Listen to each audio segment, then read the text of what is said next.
As a founder, it's constant doubt every day, but then we were able to bootstrap the company for the first few years. Yeah. We didn't bring on investors till 2022. Hundreds of thousands of downloads, hundreds of thousands of users, hundreds of thousands of social audience. So how did you get all your initial users? All of it through social, Instagram, TikTok, testing and learning, and then repeatability. So many features are informed by data. What's a piece of advice you've gotten about scaling a commerce app? People think that you got to spend a lot on advertising. The best way to grow an audience, the most economical.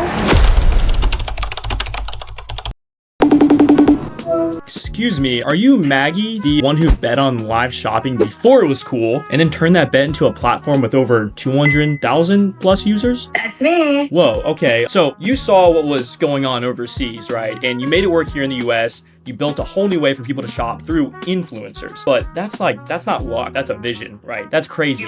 Maggie, I had to FaceTime you. How did ShopThing actually come to life? Yeah, so exactly that. I found this incredible trend in Asia. Actually, less of a trend. It was a multi-billion-dollar industry there, and nothing like it existed in North America. So I made it my mission to bring it here. Insane. So you went from running mobile agencies to launching a live shopping platform with all of these users. What is one thing that prepared you for this that weren't in any startup playbook? Nothing quite prepares you for running a venture-backed startup in the consumer space, especially consumer marketplace. But I will say it was a really, really nice breeding ground. Lots of practice running an operation before this, but literally nothing prepares you. It is a new adventure every single day. Insane. So what made you think that, even though it worked over in Asia, were you ever a little nervous maybe that it wouldn't work here? What was the mindset there? So nervous. Listen, you don't just quit a job as an exec, have 3 kids at home on a whim. I actually tested it for close to a year before I even started the business. How'd you test it? I would literally go out and on my own social feed, I would go shopping and post in real time live to my social audience what I was finding in store, and then I would just fulfill out of my basement. Oh my gosh, that's pretty scrappy.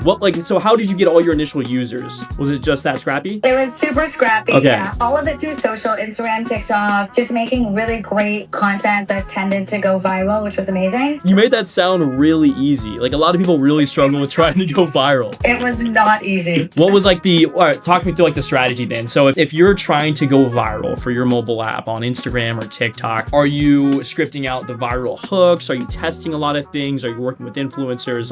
What was the mindset there? Yeah, it's testing a lot of things. I can't take a lot of credit for this. My co-founder is the marketing brain. Gotcha. But it was literally just testing and learning. And then once something did really well, as you know, this is what you do on social. You just repeatability. You just do that thing over and over and over again until people get tired of it, and then you try something new. Until they get sick of it, and then they move on to the next thing. Exactly. Insane. Do you guys still leverage the same, similar playbooks now as you did in the early days? Yeah, we have a little bit more money now, which is nice, which means we can spend on advertising. But in the early days, up until 2022, we hadn't spent a single dollar on marketing. And we had hundreds of thousands of downloads, hundreds of thousands of users, hundreds of thousands of social audience. So it was just a lot of being scrappy, putting up content. Right. And as I said, some of it would do well. Gotcha. So speaking of money and fundraising, so you guys were able to raise quite a bit of money. What was the process like for landing investors, and at what stage did they come in? Very grueling. So very fortunately, we were able to bootstrap the company for the first few years. Yeah. We didn't bring on investors till 2022. Nice. But, I don't know if you know the stats. It's just very difficult to raise money as a female founder. That environment was not bad. I was actually very fortunate that I raised prior to the market crashing, and the environment was really good. But just a grueling process. You have to talk to hundreds of investors before you can actually convince somebody and sell your vision to them and then believe in you and love the business. So it takes a lot of grit, a lot of perseverance, and just have to pound the pavement. Absolutely. So given you guys are a platform where you can literally shop through influencers, is there a specific metric that you're looking at when you're acquiring users?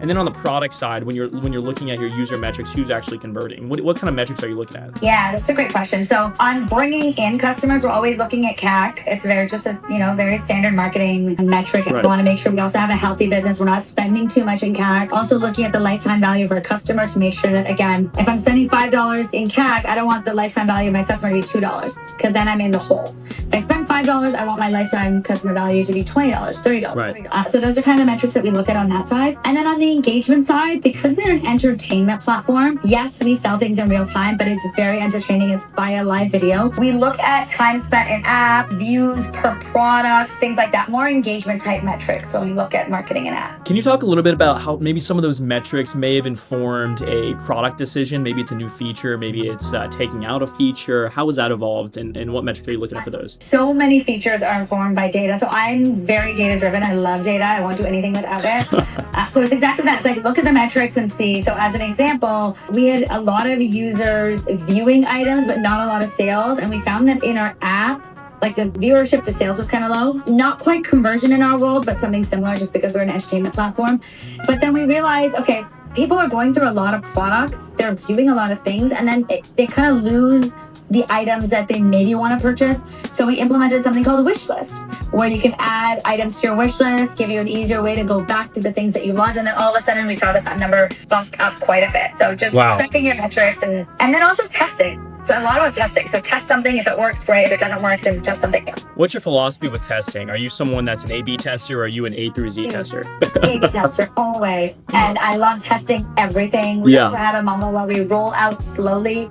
So we roll out to 5%, see how it does, then roll out to 10%, see how it does, and then roll out to a larger audience, and then test two features against each other. Could you talk a little bit more about that for someone that may not be familiar with launching a paid advertising campaign? Like, how do you guys approach that? Yeah. So on the ad side, it would be, let's say we want to promote a campaign.